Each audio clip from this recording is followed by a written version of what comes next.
রাসূল সাল্লাল্লাহু আলাইহি সাল্লাম তো বলেছেন চাঁদ দেখে রোজা রাখো, চাঁদ দেখে রোজা ভাঙো। তো এক্ষেত্রে সাহাবায়ে কেরাম কোন নীতি অবলম্বন করতেন চাঁদ দেখার ক্ষেত্রে এবং রমাদানের সাহারির ক্ষেত্রে যদি একটু বলতেন? বিসমিল্লাহ, আলহামদুলিল্লাহ, ওয়াসসালাতু ওয়াসসালামু আলা রাসূলিল্লাহ, ওমান ক্বালা বিকিলিহি ওয়া নাহাজা মানহাজাহু ইলা ইয়াউমিদ্দিন। আপনাকে ধন্যবাদ জানিয়ে আমি দর্শক শ্রোতাদেরকেও ধন্যবাদ জানাচ্ছি। আমরা আল্লাহ সুবহানাহু ওয়া তাআলার বড় একটি নেয়ামত এই উম্মার উপর, যে রমাদান মাস, যে মাসটি সাইয়্যিদুশ শুহুর, সকল মাসের নেতা, সকল মাসের চেয়ে বড় মর্যাদাপূর্ণ ডিগনিফাইড একটি মাস, সেটি আমরা পেয়েছি। এবং এই রমজান আমাদের কিভাবে কাটবে এই বিষয়ে আমরা কথা বলার জন্য স্টুডিওতে উপস্থিত হয়েছি। তো রমাদান হলো এমন একটি মাস যে মাসে কোরআন নাজিল হয়েছে। আল্লাহ তাআলা বলেছেন যে শাহরুর রমাদান আল্লাযী উনজিলা ফীহিল কোরআন হুদাল লিন্নাস, মানুষের গাইডলাইন হিসেবে কোরআন নাজিল হয়েছে। জি, সুতরাং যারা গাইডলাইন পেতে চায়, যারা সঠিক পথের দিশা পেতে চায়, যারা সত্য পথে থাকতে চায়, জান্নাতের পথে থাকতে চায়, তাদের একমাত্র অনলি অপশন হলো কোরআনের কাছে ফিরে আসা।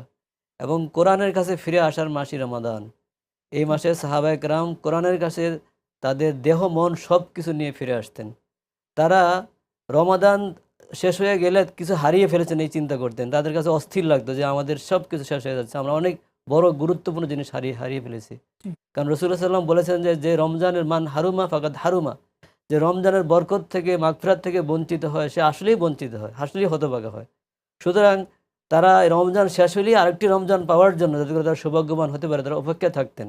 জি, এবং রমজান আসার 2 মাস আগ থেকেই তারা প্রস্তুতি নিতেন, তারা দোয়া করতে থাকতেন। যেটা আমরা জানি রাসূলুল্লাহ সাল্লাল্লাহু আলাইহি ওয়াসাল্লাম বলেছেন যে আল্লাহুম্মা বারিক লানা ফি রজব ওয়া শাবান ওয়া বাল্লিগনা বাল্লিগনা রমাদান। রমাদান। আল্লাহ আমাদের রজব এবং শাবানে বরকত দাও এবং আমাদেরকে রমাদান মাসে পৌঁছে দাও।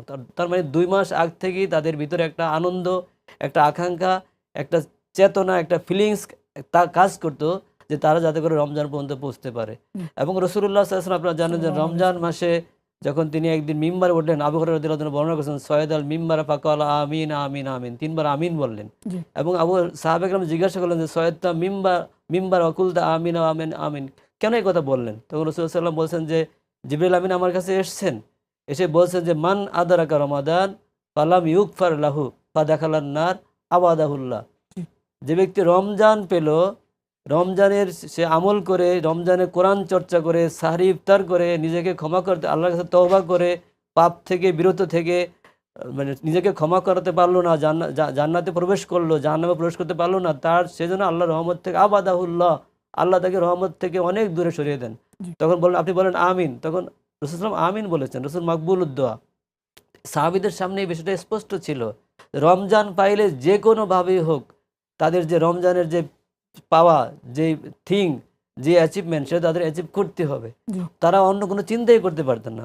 এই জন্য তারা রমজানের প্রস্তুতি নিতেন এবং যখন রমজানের চাঁদ ওঠার জন্য তারা অপেক্ষা করতেন। রমজানের চাঁদ দেখা আপনারা জানেন সুন্নাহ। জি। রাসূলুল্লাহ সাল্লাল্লাহু আলাইহি ওয়াসাল্লামের একটি সুন্নাহকে প্রাণবন্ত করা, এটি সাহাবায়ে কেরাম অক্ষরে অক্ষরে পালন করতেন। ধন্যবাদ আপনাকে সুন্দর জ্ঞানগর্ভ আলোচনা তুলে ধরার জন্য।